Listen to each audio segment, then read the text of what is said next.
Hello，大家好，歡迎嚟到 Connie 細味人情。呢一集想同大家 update 一下表妹 Joyce 嘅近況，同埋我以前嘅一個故事。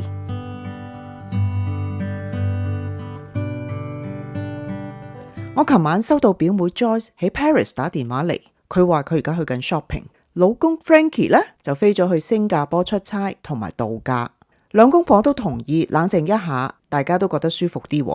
我不其然就喺度諗啦，咁樣係咪真係好啲呢？雖然都好似所謂嘅小別勝新婚，一兩個禮拜就冇乜所謂啫。但係佢哋兩公婆已經分隔兩地噶啦，大家仲各自各精彩咁去旅行。假如時間耐咗，大家都習慣咗冇對方喺身邊，甚至旅行都可以唔使一齊去，咁係咪真係好啲呢？佢哋兩個有冇細心咁諗過後果呢？我唔想 Joyce 佢哋兩公婆做錯任何嘅決定。我更加唔想見到佢哋為咗一啲錯誤嘅決定而後悔。我好唔中意後悔呢個感覺，後悔就即係話已經冇得補救。喺人生中似乎又總係會遇上一次半次，呢一個係令我一直都後悔嘅故事。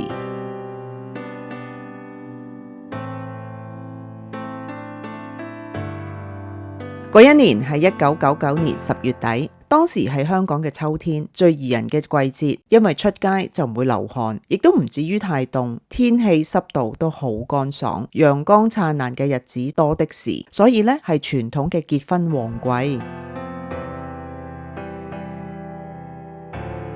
嗰一年我結婚啦，就喺大日子前幾個禮拜，媽咪就收到一個唔係幾好嘅消息。我阿姨因重病唔能夠喺美國飛嚟參加我嘅婚禮。我聽到嗰一剎那，我好失望。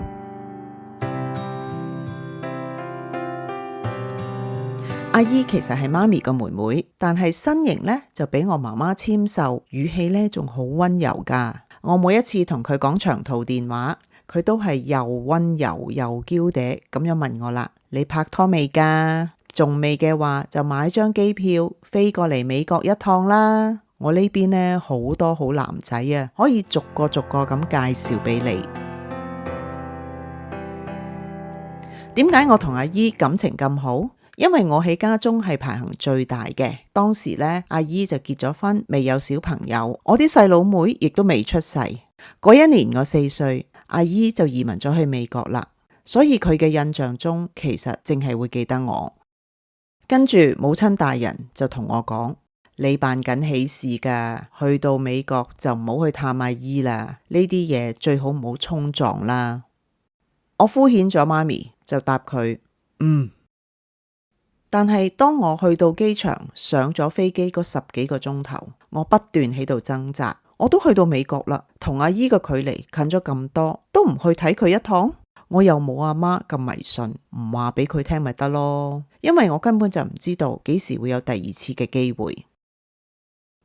所以到咗洛杉磯機場之後呢，我就立即去打長途電話返去俾旅行社，睇下可唔可以改機票轉到去美國中部去探阿姨。大家可能唔記得咗啦，或者年輕嘅朋友根本可能唔知道添。20幾年前呢，網上訂機票一啲都唔流行噶。要換一張機票就更難啦，所以最後呢，我等咗幾個鐘頭，但係旅行社就回覆冇得改㗎，你需要由頭買過一張全新嘅機票先至可以起行。吓，我好失望啊，因為結婚同埋度蜜月已經用晒我所有嘅錢。我當時嘅情況，我邊度有錢買過一張新嘅機票呢？我真係唔知點算好啊！唯有喺機場就打電話俾阿姨啦。佢接咗電話，聲線好柔弱，但係聽到我個人喺美國，我感受到佢好興奮。但係10秒不到，我就話俾佢聽，我探唔到佢啊！突然間靜晒，我甚至淨係聽到佢好微弱嘅呼吸聲咁傳過嚟。我完全能夠幻想到佢有幾失望，我好內疚。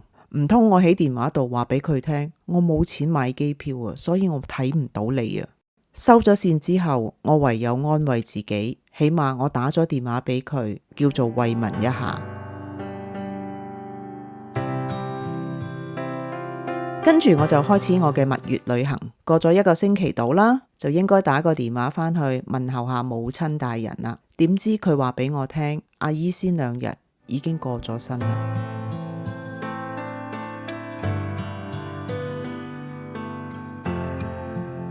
我到今時今日，我都好後悔有呢個感覺，從來都冇磨滅過㗎。我好唔中意呢個感覺，因為我實在係冇能力再去改變任何一切，所以我成日都同自己講，從此以後我唔要俾自己再遇上有呢一種後悔嘅感覺。有需要見嘅人，我會捉實時間去見；有需要講嘅說話，無論幾尷尬幾難堪，我都會講出嚟，因為我好驚冇咗呢個機會。我將呢個經歷話咗俾阿表妹 Joyce 聽，雖然好似同佢哋兩個冇乜關係，但係我好衷心咁提醒佢，因為有啲人係需要揾適當嘅時間嚟見，但係當適當嘅時間流失咗，機會都會冇埋㗎。我好唔想佢喺段關係入邊有類似咁嘅感覺。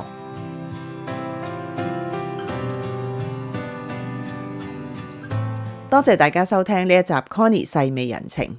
平時呢，我就會叫你哋分享一下你哋類似嘅故事，今次都係冇啦。不過啱啱錄音之前呢，我就收到一個網友嘅留言，佢問我一個類似後悔嘅問題。佢問我，今日我有冇後悔浪費咗2年幾嘅時間喺台灣生活？我諗一諗，其實我可以好清楚咁答，我從來冇後悔過。可能台灣生活冇大家想象中咁順利，但係如果時光倒流，成件事從頭嚟過，都係一樣會咁發生嘅，所以冇得後悔。而且我完全都唔覺得浪費。喺台灣嘅時候，因為緣分所致，我認識咗幾位好好嘅朋友，我哋會一齊去旅行。而家有人甚至同我生活喺同一片土地上，我哋好似屋企人咁互相照顧住。佢啲仔女呢，周不時會叫我一聲 Auntie Connie， 就會同我講下心事。我其實覺得好 sweet 嘅，所以呢，我係唔會後悔，其實亦都冇得後悔。